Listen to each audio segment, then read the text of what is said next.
안녕하세요. 오늘 저희와 함께 깊이 들여다볼 자료는 2025년 8월 30일자 주요 뉴스 요약본입니다. 로이터, RTT 뉴스 같은 여러 매체에서 다룬 내용인데요.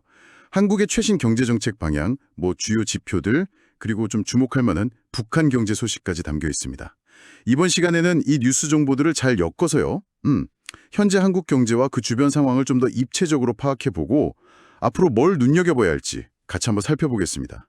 복잡한 경제 뉴스 속에서 핵심 맥락을 놓치지 않도록 저희가 도와드릴게요. 자, 그럼 첫 번째 소식부터 자세히 한번 보죠. 2026년 정부 예산안이 발표됐는데 규모가 728조 원입니다.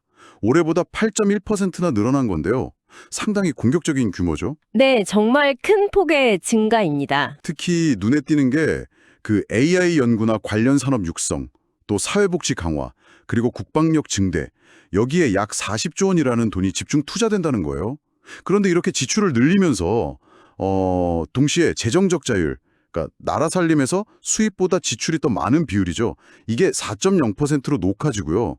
국가 채무 비율, 그러니까 GDP 대비 나라비 비율도 51.6%로 오른다고 합니다. 네, 그렇죠. 정부가 이 AI라는 미래 먹거리에 정말 과감하게 베팅하는 모습인데 이 큰 그림을 어떻게 봐야 할까요?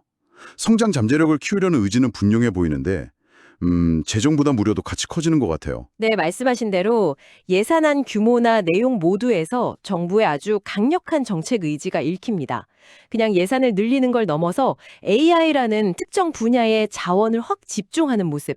이건 뭐랄까, 선택과 집중 전략을 아주 명확히 보여주는 거죠.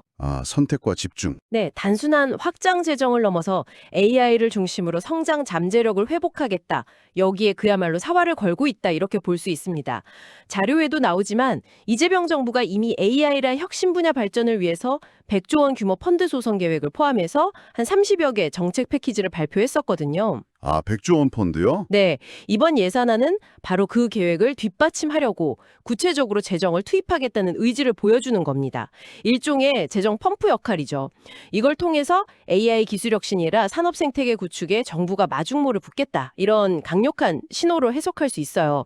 예를 들면 그냥 연구개발 지원뿐만 아니라 AI 스타트업 육성이라든지 데이터 인프라 구축, 관련 규제 완화, 이런 다각적인 지원이 포함될 가능성이 높습니다.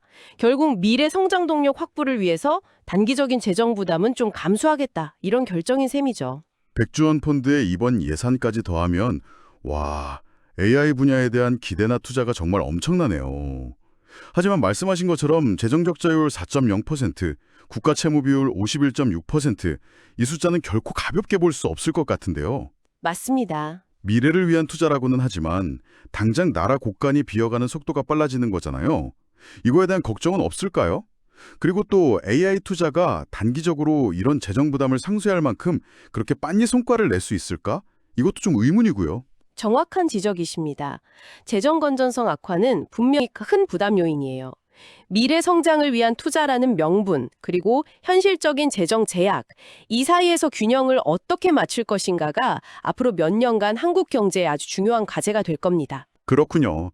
균형이 중요하겠네요. 정부 입장에서는 AI 투자가 그냥 비용이 아니라 미래의 세수를 늘리고 경제 전반의 효율성을 높여서 장기적으로는 재정 건전성에도 기여할 것이다. 이런 믿음을 가지고 추진하는 거겠죠. 하지만 그 성과가 나타나기까지는 시간이 걸릴 수 있고 또 그 과정에서 예상치 못한 외부 충격이라도 발생하면 재정 부담이 더 커질 위험도 안고 있습니다. 위험 부담도 있군요. 네. 결국 정부는 AI라는 미래 기술에 하이 리스크 하이 리턴 전략을 쓰고 있다. 이렇게 볼 수 있습니다.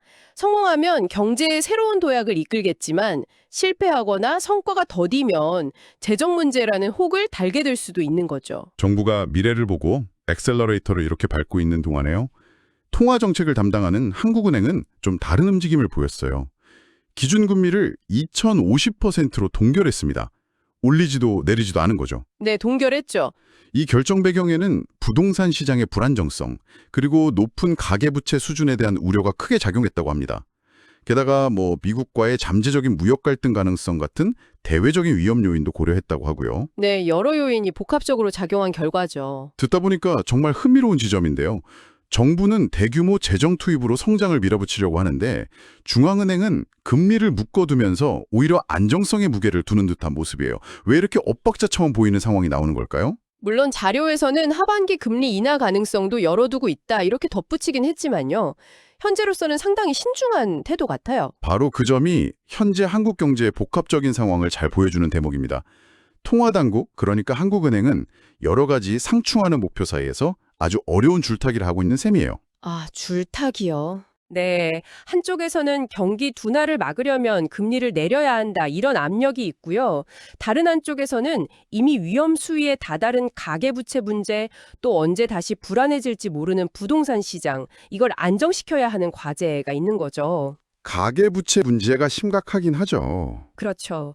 특히 한국의 가계부채 문제는 이게 뭐 어제 오늘 일이 아니라 수년간 누적된 구조적인 문제잖아요.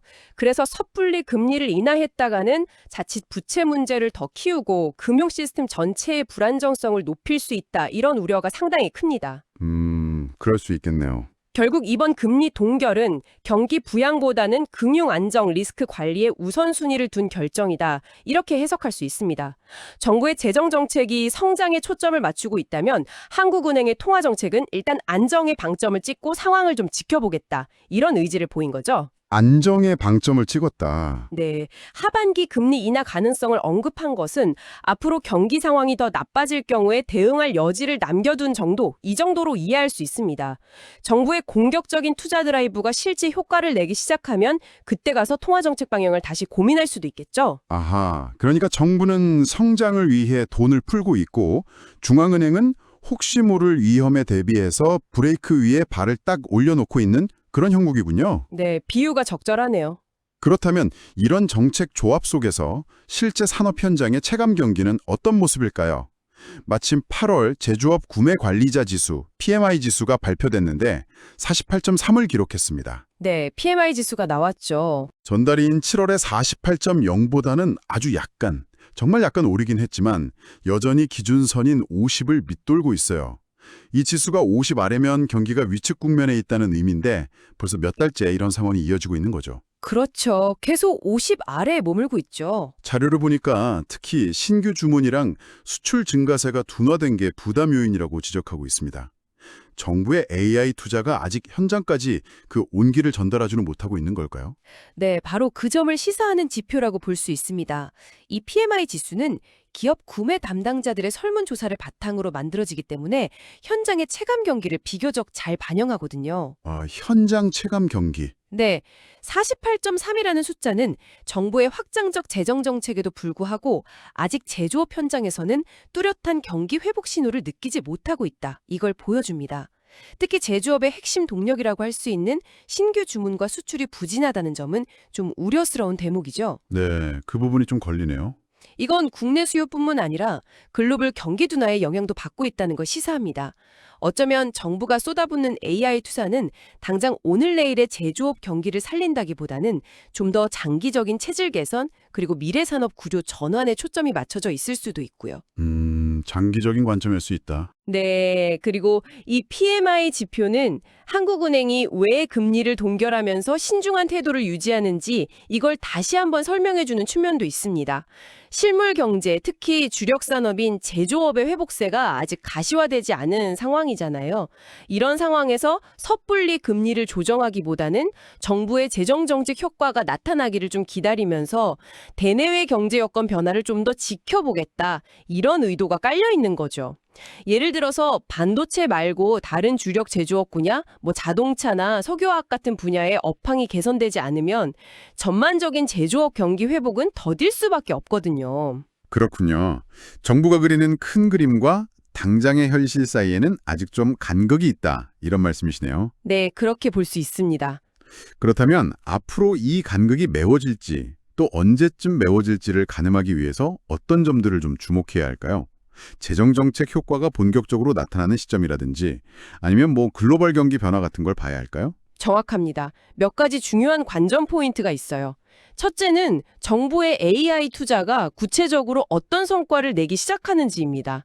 예를 들면 AI 기술을 활용한 새로운 서비스나 제품이 나오고 이게 실제 기업의 생산성 향상이나 매출 증대로 이어지는 그런 사례들이 나와야겠죠. 네, 실질적인 성과가 중요하군요. 둘째는 글로벌 경제 상황, 특히 주요 교역 상대국인 미국과 중국의 경기 흐름입니다. 한국 제조업은 수출 의존도가 높기 때문에 이들 국가의 경기가 회복되어야 신규 주문과 수출도 살아날 수 있거든요. 아, 미국과 중국 경제. 네. 그리고 셋째는 이런 실물 경제 변화에 맞춰서 한국은행이 통화정책 기조를 어떻게 가져갈지입니다. 경기 회복세가 뚜렷해진다면 금리 인상 카드를 다시 만지작거릴 수도 있고요. 반대로 경기 침체 우려가 커진다면 하반기 금리 인하 가능성이 현실화될 수도 있습니다. 이 세 가지 요인이 어떻게 서로 영향을 주고받는지 이걸 꾸준히 지켜봐야 전체적인 그림을 놓치지 않을 수 있습니다. 알겠습니다. 지금까지는 한국 내부의 경제정책과 지표들을 중심으로 살펴봤는데요. 이제 시야를 조금 넓혀보죠. 한반도 전체의 경제 상황, 더 나아가서 동북아 정세에도 영향을 줄 수 있는 변수는 없을지 한번 생각해 보겠습니다. 마침 한국은행에서 북한 경제에 대한 흥미로운 추정치를 내놨어요. 북한 경제가 2024년에 약 3.7% 성장하면서 무려 8년 만에 가장 높은 성장률을 기록했다는 소식입니다. 네, 상당히 눈에 띄는 수치죠. 여러 국제 제재 속에서 이 정도 성장률이라니 상당히 의외인데요. 네, 정말 이례적인 수치입니다. 수년간 마이너스 성장을 기록하거나 거의 정체 상태에 머물렀던 북한 경제가 갑자기 3% 후반대의 성장률을 보였다는 건 분명 주목할 만한 변화입니다. 그렇죠. 왜 이렇게 갑자기 성장했을까요? 한국은행 보고서에 따르면 이런 반등의 가장 결정적인 동력은 러시아와의 경제 협력 확대로 분석되고 있습니다. 아, 러시아와의 협력? 네, 구체적으로 어떤 분야에서 어느 정도 규모의 협력이 이루어졌는지에 대한 투명한 정보는 사실 부족합니다. 하지만 예를 들어서 북한의 노동력이나 자원을 제공하고 러시아는 에너지나 기술을 지원하는 그런 형태의 거래가 활발해졌을 가능성이 제기되고 있어요. 최근 북러 관계가 급속도로 가까워지는 그런 정치적인 흐름과 무관하지 않아 보입니다. 정치적 흐름과 연결되는군요. 네. 그리고 이건 단순히 북한 경제만의 문제가 아닙니다. 만성적인 경제난에 시달리던 북한이 러시아와의 관계 강화를 통해서 새로운 활로를 모색하려는 시도로 볼 수 있고요.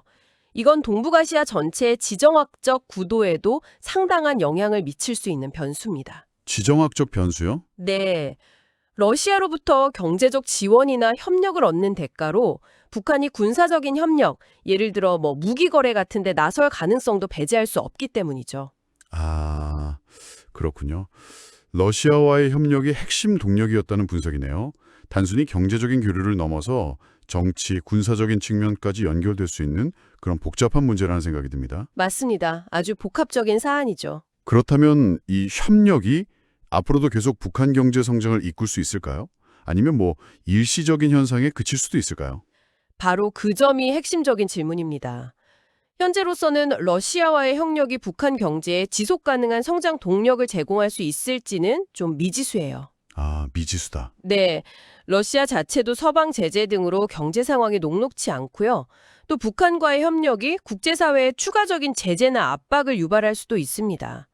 그리고 북한 경제의 근본적인 문제들, 예를 들면 폐쇄적인 체제나 낙후된 인프라 같은 것들이 해결되지 않는 한 외부 지원만으로는 성장에 한계가 있을 수밖에 없거든요. 네, 근본적인 문제가 해결되어야겠죠. 따라서 이게 북한 경제의 어떤 구조적인 변화를 이끄는 계기가 될지 아니면 그냥 단기적인 수혈 효과에 그칠지는 좀 더 지켜봐야 합니다.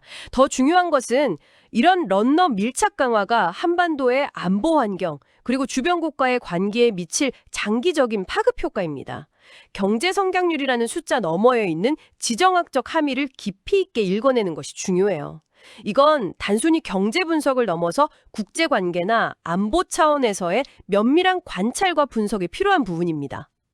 네, 북한의 이례적인 경제 성장 소식, 이게 마냥 긍정적인 신호라기보다는 오히려 더 복잡하고 예측하기 어려운 지정학적 상황 전개를 예고하는 것일 수도 있겠군요. 네, 그렇게 해석할 여지가 충분히 있습니다.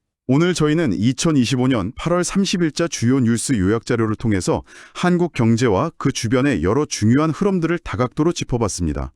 AI라는 미래 기술에 대한 정부의 과감한 투자, 그리고 그에 따르는 재정 부담 증가, 또 가계부채와 부동산 시장 안정을 우선시하는 한국은행의 신중한 금리 정책, 여전히 회복이 더딘 제조업 현장의 체감 경기, 그리고 마지막으로 러시아와의 협력 확대를 통해 이례적인 성장률을 기록한 북한 경제 소식까지 살펴봤습니다. 네, 정말 다양한 이슈들이 얽혀 있네요. 이 모든 조각들을 맞춰보면 현재 상황은 어떤 그림으로 요약될 수 있을까요? 오늘 논의된 내용들을 종합해보면요.